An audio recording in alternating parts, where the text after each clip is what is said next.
নমস্কার বন্ধুরা, পিউয়ের রান্নাঘরে সকলকে স্বাগত জানাই। আজ আমি আপনাদের দেখাবো নিরামিষ মাছের ঝোল। আশা করি আপনারা সকলেই বানিয়ে খেয়েছেন। আজ আমি আমার প্রসেসে বানিয়ে দেখাবো, যাতে আপনারা খুব সহজেই বানিয়ে খেতে পারেন। প্রথমে আমি 1 প্যাকেট সয়াবিন নিয়েছি, সেটা নুন দিয়ে সিদ্ধ করে জল ঝরিয়ে রেখে দিয়েছি। তারপর 1 কাপ ছোলার ডাল ভালো করে ধুয়ে 1 ঘন্টার জন্যে ভিজিয়ে রেখেছি। তারপর একটা মিক্সি জারে জল ঝরিয়ে রাখা সয়াবিন দিয়ে দেবো। তারপর ভিজিয়ে রাখা ছোলার ডাল দিয়ে দেবো আর 3-4টি কাঁচা লঙ্কা, আদা দিয়ে ভালো করে পেস্ট করে নেব। ওর মধ্যে কিন্তু একদম জল দেওয়া যাবে না, জল দিলে কিন্তু পাতলা হয়ে যাবে, একদমই ভালো হবে না। পেস্ট হয়ে গেলে আমি এই রকম একটা চামচ নিয়েছি, তার মধ্যে 1 চামচ বেসন আর 1 চামচ ময়দা দিয়ে ভালো করে মেখে নেব। তারপর দেখছি যে আমার আরেক চামচ ময়দা দেওয়া দরকার, তাই আরেক চামচ আমি দিয়ে ভালো করে মাখিয়ে নেব। তারপর দেব 1/2 চামচ চিনি দিয়ে ভালো করে মাখিয়ে রেখে দিয়েছি। কিছুক্ষণ পর হাতে একটু তেল মাখিয়ে গোলা পাকিয়ে মাছের শেপ দিয়ে নেব। দেখো, মাছের শেপ দিয়ে দিয়েছি। আর এখানে একটা কড়াইতে সাদা তেল দিয়ে গরম করে নিয়েছি। গরম হয়ে গেলে ওই যেটা করে রেখেছিলাম মাছের শেপ দিয়ে যেটা করে রেখেছিলাম সেটা আমি দিয়ে দেবো।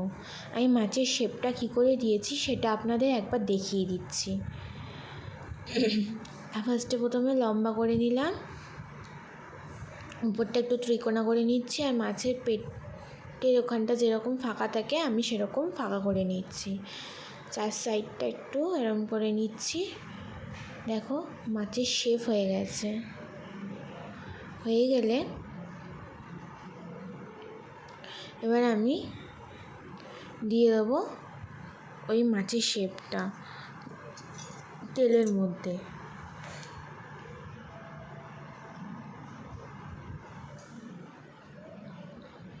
দেখো, এইভাবে একইভাবে আমি সব মাছগুলো ছেড়ে দিয়েছিলাম, সব লাল লাল করে ভালো করে ভেজে নিয়েছি।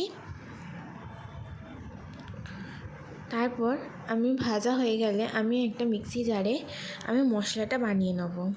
প্রথমে দিয়েছি আদা, তারপর 4টে কাঁচা লঙ্কা, টমেটো, জিরে আর কাজু আর সামান্য জল দিয়ে ভালো করে স্মুথ পেস্ট বানিয়ে নেব।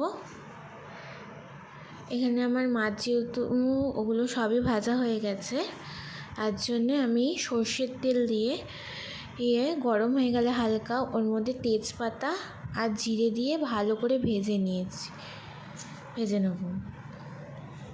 ভাজা হয়ে গেলে ওর মধ্যে ওই মশলাটা যেটা পেস্ট করে রেখেছিলাম সেই মশলাটা আমি দিয়ে দেবো।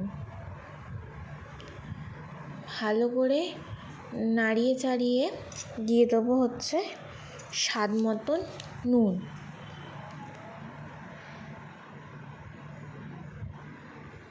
দেখো, দেব স্বাদ মতো নুন,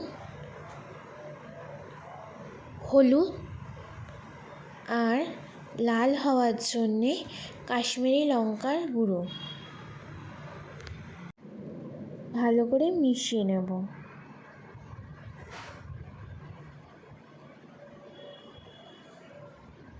মেশানো হয়ে গেলে, যেহেতু এটা নিরামিষ তরকারি, তাই স্বাদ বাড়ানোর জন্যে দিয়ে দেবো চিনি।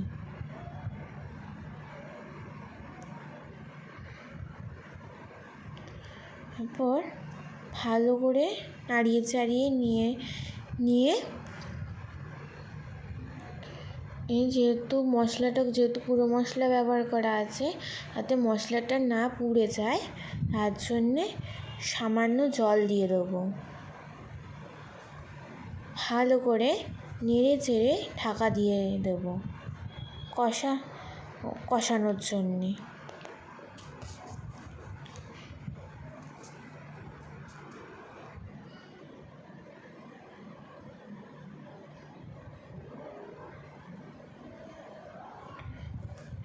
তারপর দেখি কষানো হয়ে গেছে, চারি সাইড দিয়ে তেল ছাড়তে শুরু করে দিয়েছে।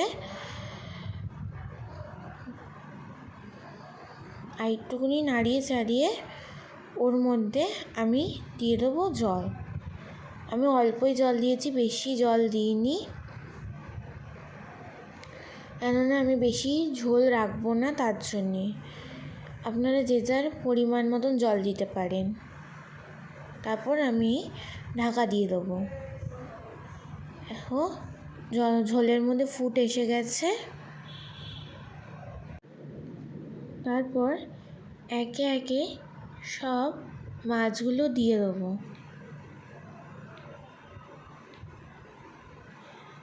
মাছগুলো দেওয়া হয়ে গেলে আমি আরও ঢাকা দিয়ে দেবো। মাছগুলোর সাথে আমি আরেকবার ফোটাবো।